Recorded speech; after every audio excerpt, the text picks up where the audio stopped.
Yo, what's up? Welcome back to Key to Auto. We got some really big news from Nismo, some really big changes that happened within the Nismo stable. This story comes to you by way of Jamie Klein of SportsCar365.com. I'll go ahead and just sum up the story for you like this. Big changes are underway at Nismo.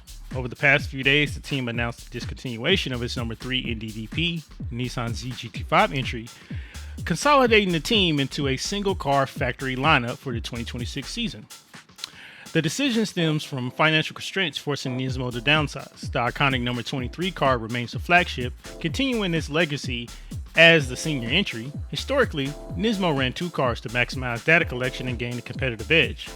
With only one car now, the team will have to rely more heavily on its Nissan-affiliated squads, that being Kondo Racing and Realized Racing.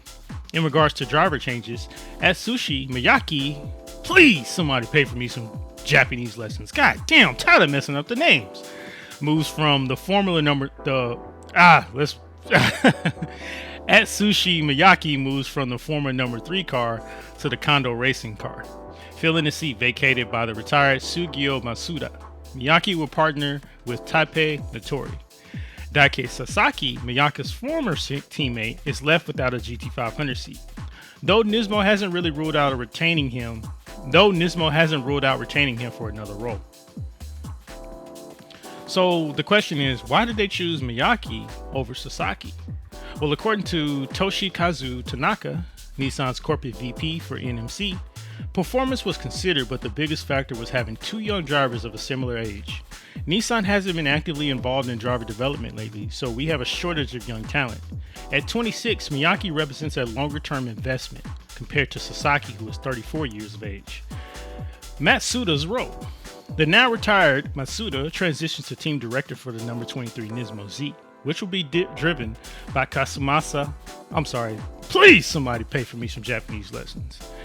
Which will be driven by Katsumasa Chiyo and Masunori Takaboshi in the upcoming 2026 Super GT season. I know I make a lot of jokes about Nismo and about Nissan, but I really hope that they can get this financial situation sorted out in 2026 season. It really sucks to see them drop a Nismo car. Me personally, I like the number 3 car. Well, personally, because I like the number 3. But I like that car, and it just really sucks to just see that car have to be dropped due to it, the number 23 being on the grid longer.